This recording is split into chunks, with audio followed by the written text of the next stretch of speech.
వింటర్‌లో మన digestion system అనేది స్లో అవుతూ ఉంటుంది. మార్నింగే డీటాక్స్ డ్రింక్స్ తీసుకోవడం వల్ల మన డైజెషన్ సిస్టమ్ అనేది మంచిగా ఇంప్రూవ్ అవుతూ ఉంటుంది. ఈ వీడియోలో అయితే నేను 2 రకాల డీటాక్స్ టీ రెసిపీస్‌ని అయితే చూపిస్తున్నాను. వీడియోని ఎక్కడ స్కిప్ చేయకుండా ఎండ్ వరకు చూడండి. లేట్ చేయకుండా ఇప్పుడు మనం ఈ డీటాక్స్ టీని ఏ విధంగా ప్రిపేర్ చేసుకోవాలో చూసేద్దాం.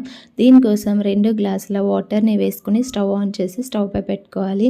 ఇందులో 2 ఇలాచీలని ఈ విధంగా చితక్కొట్టుకొని వేసుకోవాలి. అలాగే 2 లేదా 3 లవంగాలని కూడా ఈ విధంగా చితక్కొట్టుకొని వేసుకున్న తర్వాత 1 టీ స్పూన్ జీలకర్ర, అలాగే హాఫ్ టీ స్పూన్ ధనియాలని వేసుకొని బాగా మరగబెట్టుకోవాలి. ఒక 3 మినిట్స్ అయినా మనం మరగబెట్టుకోవాలి. మనం వేసిన 2 గ్లాసుల వాటర్ 1 గ్లాస్ వచ్చే వరకు మనం మరగబెట్టుకోవాలి. ఈ విధంగా మరగబెట్టుకున్న తర్వాత స్టవ్ ఆఫ్ చేసేసి వడకట్టుకొని గ్లాస్లో వేసుకోవాలి. గ్లాస్లో వేసుకున్న తర్వాత ఇందులో కొంచెం బెల్లం పౌడర్ లేదా హనీని కానీ వేసుకొని మిక్స్ చేసి కూడా తీసుకోవచ్చు. మనం మీకు నచ్చితే వేసుకోండి, లేదా స్కిప్ చేసినా పర్వాలేదు.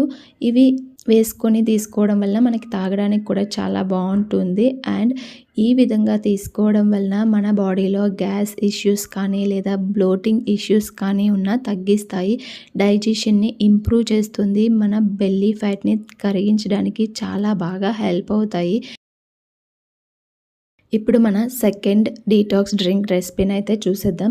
హాఫ్ గ్లాస్ కావాలంటే 1 గ్లాస్ వాటర్ని వేసుకోండి, లేదా 1 గ్లాస్ కావాలంటే 2 గ్లాసుల వాటర్ని వేసుకొని ఈ విధంగా మరగబెట్టుకునేటప్పుడే మనం 1 టీ స్పూన్ జీలకర్ర, అలాగే 1 ఇంచ్ జింజర్, చిటికెడు పసుపు వేసుకొని ఒక 3 మినిట్స్ మీడియం ఫ్లేమ్లో పెట్టుకొని మరగబెట్టుకుంటే మనకి మంచిగా ఆఫ్ అయితే మరిగిపోతుంది. ఈ విధంగా మరిగిన తర్వాత సేమ్ ఇందులో కూడా కొంచెం బెల్లం పౌడర్ కానీ లేదా హనీని కానీ వేసుకొని మిక్స్ చేసుకొని తీసుకోవచ్చు. ఇది తీసుకోవడం వల్ల మన బాడీ మెటబాలిజంని కూడా ఇంప్రూవ్ చేస్తుంది. మన బెల్లీ చుట్టూ ఉన్న ఫ్యాట్ని కరిగించడానికి చాలా బాగా హెల్ప్ అవుతుంది ఈ డీటాక్స్ డ్రింక్స్ అనేవి.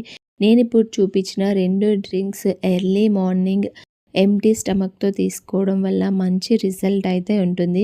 ఈ వీడియో ఎలా ఉందో కింద కామెంట్ సెక్షన్లో కామెంట్ చేయండి.